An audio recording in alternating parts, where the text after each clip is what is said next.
हर रात अल्लाह ताला आसमाने दुनिया पर नजूल फरमाकर पुकारता है, आवाज लगाता है। वह क्या कहता है? वह फरमाता है, कौन है जो मुझसे माफी मांगे ताकि मैं उसे माफ कर दूं? कौन है जो मुझसे तौबा करे ताकि मैं उसकी तौबा कबूल कर लूं? कौन है जो मुझसे कुछ मांगे ताकि मैं उसे अता कर दूं? ये सब उस वक्त होता है जब रात का आखिरी तिहाई हिस्सा बाकी होता है। अगर आप इस हदीस पर गौर करें तो इसमें कहीं भी यह शर्त नहीं है कि पहले तहज्जुद की नमाज पढ़ी जाए। यह अल्लाह की तरफ से एक खुला दावतनामा है। अल्लाह फरमाता है, तुम मुझसे माफी मांगना चाहते हो, मैं यहां हूं। तुम तौबा करना चाहते हो, मैं यहां हूं। तुम कुछ मांगना चाहते हो, मैं सुनने के लिए यहां हूं। मैं ऐसे लोगों को जानता हूं जो रोजाना अपना अलार्म तहज्जुद के वक्त पर लगाते हैं, चाहे वह तहज्जुद की नमाज ना भी पढ़े, फिर भी वह उठकर अल्लाह को पुकारते हैं, क्योंकि वह महसूस करते हैं कि यह अल्लाह की तरफ से एक खास पुकार है। यकीनन इसमें कोई शक नहीं कि अल्लाह उस वक्त पुकारता है। जरा तसव्वुर करें, जब आप रात को उठते हैं, घड़ी देखते हैं और दिल से कहते हैं अल्लाह मुझे पुकार रहा है, तो आप अर्ज करें, ऐ अल्लाह मैं हूं, मैं माफी मांगता हूं। ऐ अल्लाह मुझे माफ फरमा दे। ऐ अल्लाह मैं तौबा करता हूं, मेरी तौबा कबूल फरमा। ऐ अल्लाह मेरे दिल में एक हाजत है, मैं तुझसे मांग रहा हूं, तू ही मेरी सुनने वाला है। अल्लाह को पुकारो, वह तुम्हें वह सब कुछ देगा जिसकी तुम्हें हाजत है।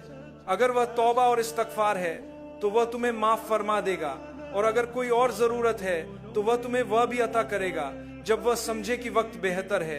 वह तुम्हें वही देगा जो तुम्हारे लिए सबसे बेहतर है। यह वक्त तहज्जुद का है, रात का सबसे बाबरकत लम्हा। ये वह घड़ियां हैं जिन्हें हम सहरी के वक्त के करीब कहते हैं। रात का आखिरी पहर जब अल्लाह आसमान दुनिया पर नजूल फरमाता है और अपने बंदों को पुकार कर बुलाता है। इसीलिए तुम्हें यह बात जान लेनी चाहिए, हम अल्लाह को पुकारेंगे लेकिन साथ साथ इबादत भी करेंगे, यानी अल्लाह की बंदगी, उसकी तारीफ, उसकी हम्दो सना। तो इस वक्त कुछ चीजें जरूर करनी चाहिए। जिक्रुल्लाह, अल्लाह का जिक्र, कुरान की तिलावत, क्योंकि कुरान भी जिक्रुल्लाह है। दुआ अल्लाह से मांगना दिल से, और हमें नमाज तहज्जुद 2-2 रकात में अदा करने की तरगीब दी गई। नबी करीम सल्लल्लाहु अलैहि वसल्लम ने फरमाया कि रात की नमाज 2-2 रकातों में अदा की जाती है, तो हमें भी उसी तरह पढ़नी चाहिए। यही मसनून और दुरुस्त तरीका है, लेकिन शर्त यह है कि आप दिल से अदा करें, बिना किसी जल्दी के, और सिर्फ अल्लाह की रजा के लिए। जब आप सजदे में अपना सर अल्लाह के लिए जमीन पर रखते हैं तो याद रखें, यही वह लम्हा है जब आप अल्लाह के सबसे ज्यादा करीब होते हैं। बंदा अपने रब के सबसे करीब उस वक्त होता है जब वह सजदे में हो। और अगर आपको सजदे की हकीकी कदर जाननी हो तो खुद से पूछें, क्या मैं कभी किसी बादशाह, किसी मुजस्समे या किसी इमारत के सामने अपना सर झुकाऊंगा? बिल्कुल नहीं, कभी नहीं। इबादत सिर्फ और सिर्फ अल्लाह के लिए है और उसी के लिए होनी चाहिए। इसीलिए चाहे मैं कितना बड़ा बन जाऊं, कितना ही मालदार, ताकतवर, सेहतमंद, मेरे कितने ही बच्चे, पोते और परपोते क्यों ना हो, मैं तो बस अल्लाह का एक बंदा हूं, रब्बुल आलमीन का गुलाम, और मैं सजदे में सिर्फ अल्लाह के लिए सर झुकाता हूं। इसीलिए सूरह सजदा उन लोगों का जिक्र करती है जो रात के वक्त अपने बिस्तरों को छोड़कर अल्लाह की इबादत करते हैं। अल्लाह उनकी तारीफ करता है और फरमाता है कि तुम्हारे लिए जन्नत है। जन्नत तुम्हारे लिए है क्योंकि तुम वाकई आखिरत पर ईमान रखते हो। रात को अल्लाह की इबादत सिर्फ वही कर सकता है जो अल्लाह और यौम आखिरत पर सच्चे दिल से यकीन रखता हो।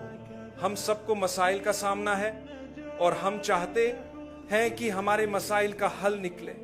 एक वक्त था जब लोग मेरे पास आते थे और कहते थे कि हमारे साथ ये मसला है। मैं उनसे पूछता था, क्या तुमने तहज्जुद के वक्त अल्लाह को पुकारा? तो अक्सर लोग कहते नहीं। फिर मैंने पूछना ही छोड़ दिया और सिर्फ इतना कहना शुरू किया, अल्लाह को पुकार कर देखो। लेकिन दरअसल हमें यह नहीं कहना चाहिए कि पुकार कर देखो, बल्कि कहना चाहिए पुकारना शुरू करो।